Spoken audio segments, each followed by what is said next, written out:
अब आपकी तबीयत कैसी लग रही है? थोड़ा आराम है। तुम इतना तैयार क्यों हुई हो? आज छठ पूजा है। आप भूल गए? अरे हाँ, मेरे दिमाग से ही उतर गया था। आप जाओ और छठ पूजा की तैयारी करो।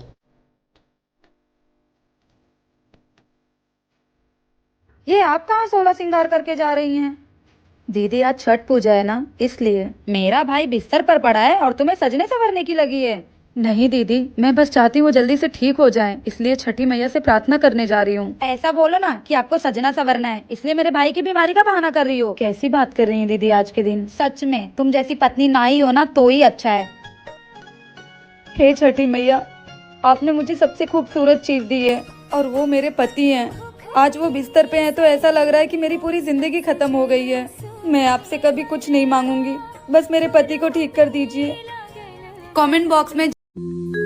और कब जा रही है तू बिहार? परसों की ट्रेन है। छठ पूजा के लिए ड्रेस ले ली? हाँ, साड़ी ऑर्डर किया है मैंने। साड़ी?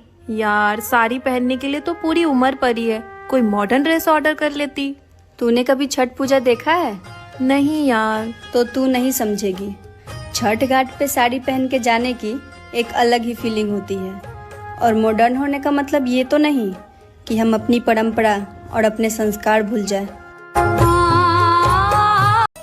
बहू इतनी रात को क्यों सब्जी काट रही है?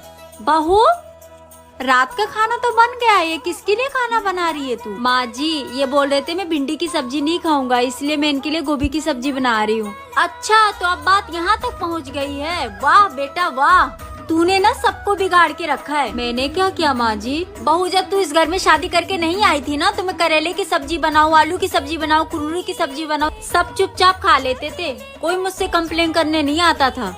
और तू इन सबकी फरमाइश पूरा करी है। तूने क्या यहाँ पे होटल खोल रखे हैं? नहीं माँ जी। तो क्या जरूरत है इन लोगों के लिए 56 भोग बनाने की? तेरी खुद की जिंदगी नहीं है क्या? है माँ जी। और बहू सुन, तू जाके आराम कर और सुन, कल सुबह करेले की सब्जी बनाना, मैं भी देखती हूँ कौन नहीं खाता है, किसकी शिकायत आती है। ठीक है माँ जी। घर में बहू क्या आ गई, सबको 56 भोग चाहिए? अभी खिलाती हूँ सबको 56 भोग। मम्मी जी, मेरी मामी आई है, जाके मिल लीजिए। मैं क्यों जाऊं मिलने? तेरी मामी है, तू मिल जाके। तेरे घर से कोई न कोई आया ही करता है मिलने। मम्मी जी, वो मामी को नाश्ता कराना है, नमकीन बिस्किट दे दीजिए। ये बता, तेरे मायके से नहीं कुछ आया है? तेरी मामी भी कुछ नहीं लाई? जा जाके पानी पिला के भेज दे जाके। मेरे घर को धर्मशाला समझ रखे हैं। कभी भाई आएगा, कभी भाभी आएगी, कभी मामी आएंगी। मेरे घर में कुछ नहीं है तुम लोगों की।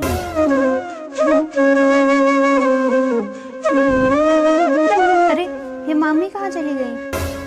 लगता है मम्मी जी की बातें सुन ली मामी ने।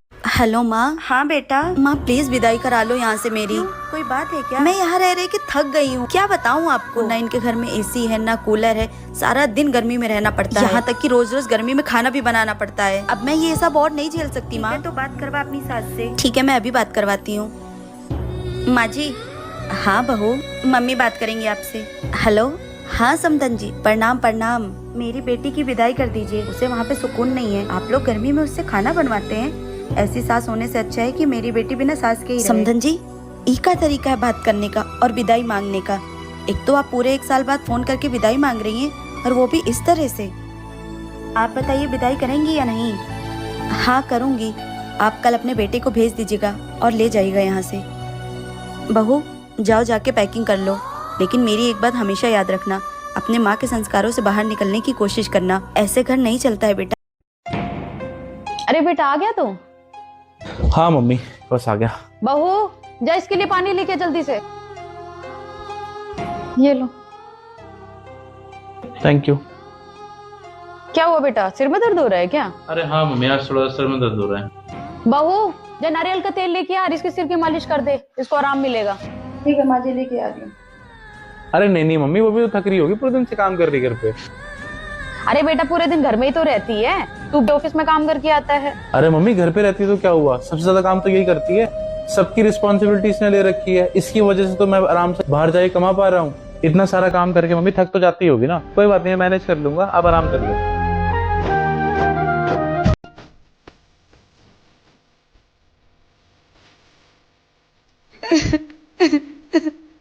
अरे देवरानी जी, तुम कमरे में क्यों आ गई और ये बिना मतलब रो क्यों रही हो? बाहर देखा ना दीदी आपने, जब देखो तब ताने ही सुनाती रहती हैं। आज छठ पूजा है, कम से कम आज तो छोड़ देती। अरे माँ जी ऐसी ही हैं, उनकी बातों का बुरा मत मानो। अरे जब मुझे भी बच्चा नहीं हुआ था ना, तो ऐसे ही मेरे पीछे भी हाथ धोकर पड़ी हुई थी। वो तो अच्छा है मेरे पति अच्छे हैं, हमेशा मेरा साथ देते थे। वही तो बात है दीदी कि मुझे सासू माँ की बातों का इतना बुरा नहीं लगता, जितना बुरा ये लगता है कि ये वहीं खड़े रहते हैं लेकिन इनके मुंह से एक उफ तक नहीं निकलती है। इनकी माँ चाहे दिन रात ताने सुना ले, लेकिन ये मेरे साथ कभी खड़े नहीं होते। लगता है मैंने शादी करके गलती कर दी है। अरे कुछ मर्द ऐसे ही होते हैं, शादी के बाद भी माँ के पल्लू में ही बंधे रहते हैं। दीदी वो माँ के पल्लू से बंधे रहे मुझे कोई प्रॉब्लम नहीं है, लेकिन जो लड़की अपना घर द्वार सब छोड़कर आई है उनके लिए कम से कम कभी तो उसका साथ दो। क्या वो पति सही होते हैं जो सिर्फ अपनी माँ की बातें सुनते हैं?